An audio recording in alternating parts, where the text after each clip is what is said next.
Hello ATS 315 students, Dr. Shragi here, and we are ready to move on to assignment 4 in the class, which is going to be about getting some input from the user and using this information then to, you're going to ask the user for things like temperature and dew point, and you're going to use that information to do calculations, common meteorological calculations, compute things like relative humidity and vapor pressure and wind chill and stuff like that. And the way you're going to get input from the user is you're going to use another function, just like the Printf function was in C. You're going to be using a new function to you called the Scanf function, which is also part of standard input and output. Hopefully by now you have read the corresponding chapter in the textbook. If not, please do. It's going to be very hard to make progress in this class if you don't keep up in the readings. Alright, so typically the way the process is going to work when you're going to be getting input from the user is you're going to use a printf statement to prompt the user. You're going to use a printf statement to say something like, please enter a temperature in Fahrenheit, or please enter a wind speed in knots. Notice you want to make sure you tell the user what the information you want is, including what units. Otherwise the user will be confused as to how to correctly answer the question. And then you're going to use this scanf function to actually read the input that the user gives you. The function that we're going to do this with is scanf. Scanf is with a lowercase s. I don't know why PowerPoint rendered it with a capital S up there, but it is a lowercase f. It is the scan function.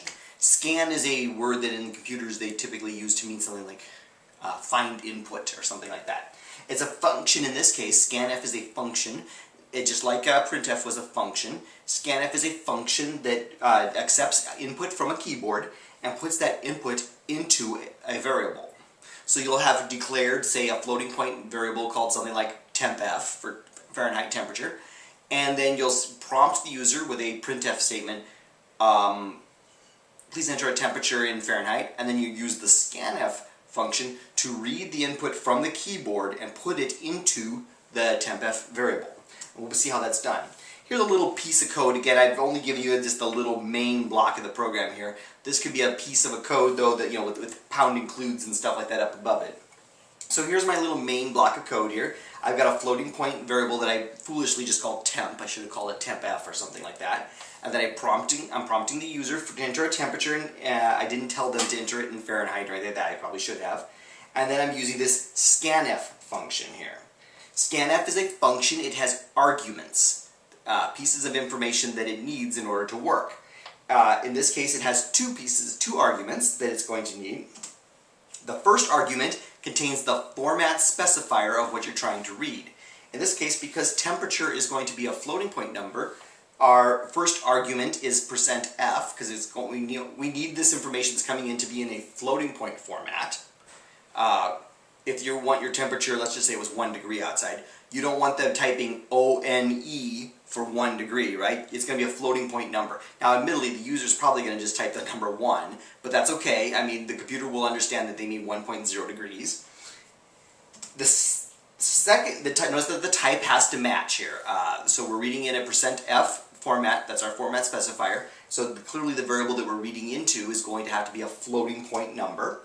Then there has to be an ampersand in front of the variable's name when you are reading it in with scanf. This is because strictly speaking, what you need here is not the floating point variable itself. You need what is called the pointer or the address of the variable. But on a different day, we're going to talk about why that is. For now, let's just say when you use a scanf function, you have to have an ampersand in front of the variable's name.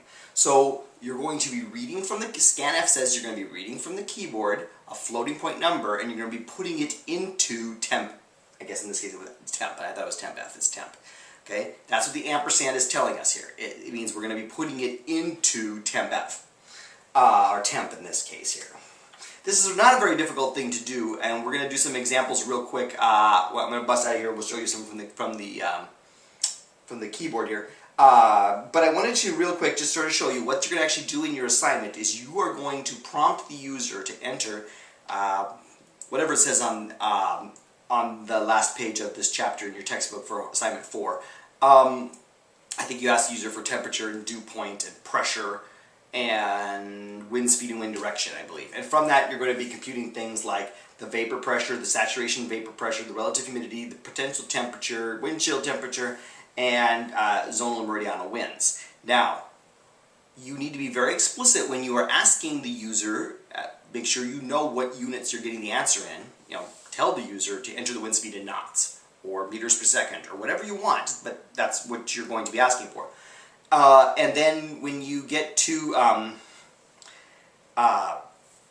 doing these calculations actually in your little program, make sure that you pay very close attention in that appendix to the textbook about common meteorological calculations.